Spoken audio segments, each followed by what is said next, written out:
example, Justin Leslie is the men's basketball coach at MSU.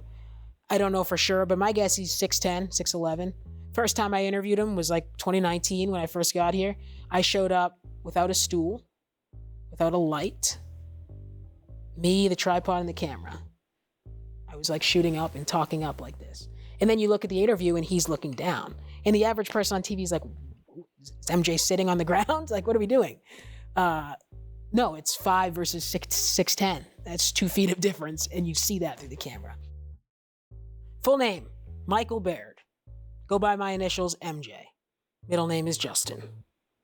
It goes by its letters, MED, multiple epiphyseal dysplasia. Basically what it is, it's a malformation of the hips. It's where it starts. It also can affect the vertebrae in the lower spine, kind of shrinks them, whereas a normal person, as they get older and grow, that those vertebrae, kind of maybe stretch out a little bit. Mine are shrunk in the lower back. And that's really the root of my height deficiency, if you will. But the worst of it was in the hip joints, where the hip is a ball and socket joint.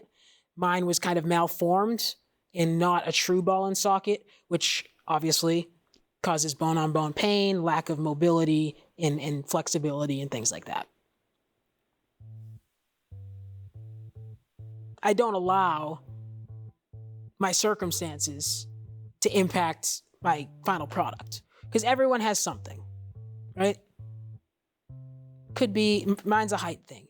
Could be a million things. It could be, I don't know, it could be a speech impediment. It could be a learning disability. It could be, a skin condition. Like, there's so many things it could be.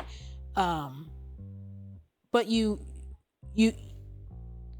obviously the simple thing is you don't let it limit you, but there's different ways you have to go about that. And like I said before, you have to, when you have something that holds you back like that, or potentially holds you back, you have to do the other things that other people aren't willing to do to succeed. It's, at its core, it's discipline. I take the mentality of there's always someone better looking, always someone taller, always someone more talented, but I refuse to be outworked, right? Because if you don't have one thing, you gotta work harder in another thing.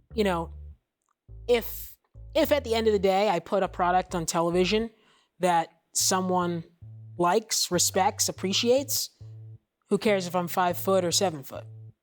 Even if I was fired tomorrow, I can always look back and say, I pursued that dream and achieved it for 4 years.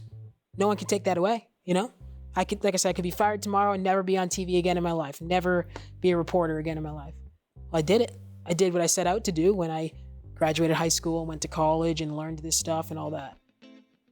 Success is different person to person, but in my own heart, I felt successful and currently feel successful and hope to remain successful.